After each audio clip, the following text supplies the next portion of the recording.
Hello, good morning, everybody. It is Sunday, so you know what that means. It is time to rest, reflect, and reset. I am so happy if you are catching me live. Hello, hello. If you're catching this on the replay, hey. So it's Sunday, which means that I sent out a newsletter this week and I wanted to come chat with you all, talk about what I talk with my audience about, which is asking the question of what do I want?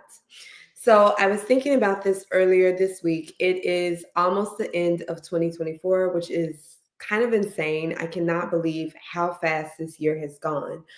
But because it's the end of the year, that usually leads to this moment of, okay, it's time to think about what we want in 2025. And I feel like sometimes when we are thinking about the goals that we have for the next year or the things that we want to really focus on, we just kind of dive right in. And it's like, oh, I want to, um, what are the generic goals that people have? Maybe getting a new job, maybe it's losing weight, maybe it is, really being more intentional about health and just a list of things. But one of the things that I've found, and I have found this with myself as well, that in the process of kind of setting these goals and thinking, okay, I need to grab my notebook and write everything down. That's definitely what I do. I am a grab my notebook kind of girl. Is that what's missing in that is really taking a moment to ask yourself, well, what do I actually want? Right? And asking yourself, what do I want? I feel like it's one of those questions that gets kind of tossed around in a couple of different ways. I think on the small side of things, there's kind of like the daily question of what do I want, which might be in relation to something small like, well, what do I want to eat? But then there's the broader question of what do I want, which I honestly feel like to some degree, it's a hard question to ask. Or I'll put it this way, it's a hard question to sit with. Because when you say, what do I want? It also means that you have to take a moment to ask yourself, well, what do I really want? And for the things that may crop up and come up for you, then you're having to ask yourself, well, do I really want this, or is this something that someone else told me that I should want? Is this something that society has dictated is something that I should want, but what do I actually want to do? So, hi to everyone who's watching live. I appreciate you. I've been thinking about this more because next year will be a big year for me. I'll be turning 40, which is, exciting. And it's exciting. Most of the days I feel very excited about it. But I do think that one of the things that I kind of kick around in my mind is when you're in your 20s, it's kind of acceptable to not know what you want. And I think that as you get into your 30s, you start having to kind of crystallize things and maybe feel more of the pressure of feeling like you need to declare exactly what you want, know exactly what you want. These are all the things. But then now I can say, approaching 40, there are still places in my life where I feel more question marks than I do, kind of like, this is it definitively. This is what I want. And there are areas where I am like, okay, this is it definitively. But I think one of the things that's important is actually really getting comfortable with those question marks and saying to yourself that, I don't need to know all of the things, but I do need to be able to sit with myself and ask the actual real questions and take the time to explore whatever those answers might be. So I have my little notes because y'all be, thinking a million things at one time. But I think one of the things that's really important when you're asking yourself, well, what do I actually want? Is to really kind of break down the question and see where you are in terms of, are you looking for what do I want from a clarity perspective? If you're looking at what do I want from a space of wanting to take action, are you looking at what do I want from a place of maybe finally feeling like you're taking charge of your life in a real way, or maybe a way that has not necessarily um, been something that you've done before.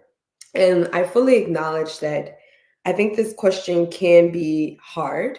There's a certain vulnerability in asking yourself, what do I want? Because you have to be open to the idea of not having an immediate answer, or having an answer of, okay, what do I want? But then that answer makes you feel like, whoa, like I don't know how I'm going to do that. And it feels a little bit tough in that space.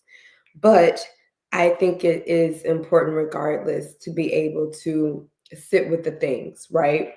So I feel like this has been a season for me of kind of kicking that question around. As I shared last week, this has been a year that has definitely been filled with some challenges, filled with a lot of joy, but definitely with a lot of challenges. And the question of what do I want has come up for me multiple times in several different ways. And I'm like, okay, well, I got to figure this out.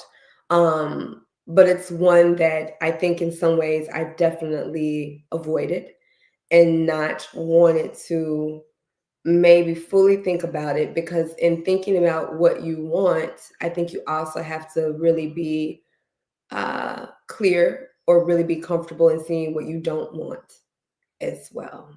And so as we look to 2025, and we are making our lists and checking them twice and thinking about all the goals that would be nice. Sorry, I couldn't help myself. Um, let's start off that reflection with saying, okay, what do I really want here? And just to leave you off with some questions, some things that might be helpful as you're doing this thinking. I think that there's like breaking down that question and thinking about, what does that apply to in different areas of your life? What are you thinking about from career perspective, life, health, relationships, all the different things? What do I want? And I think for me, it's important to write it down. Actually, writing down goals, making them plain, is super important in that space of saying, okay, let me think about this. So, can we say that here on Sunday, or whenever you happen to catch this, that your next step will be getting a sheet of paper, or maybe it's your phone? You know, I'm an analog girl, but if you get your digital on, and actually sitting back and saying, okay, what do I want? And taking some time to spend a moment with yourself and with that question today. So that's all that I have for you all today. I just wanted to come through, kind of drop this reflection your way. I feel like, to me, Sunday is kind of the time, right? I know everyone, we talk about like the Sunday scaries and this feeling of, oh gosh, what will the week bring? But I think there is a lot of power in kind of taking back your Sunday and making it a day for yourself, where you're able to reflect and get excited for what is to come going into the next week, and where we are at this moment, getting excited for what is to come in the new year. So I'll leave you with that. Thank you so much for those of you who tuned in live. I appreciate you as always. If you're catching this on the replay, I appreciate you too. And I hope you stop and kick it with me next time while I'm here and talking on this Sunday, and we can continue to reflect and rest and reset together. I'll catch y'all next time. Bye.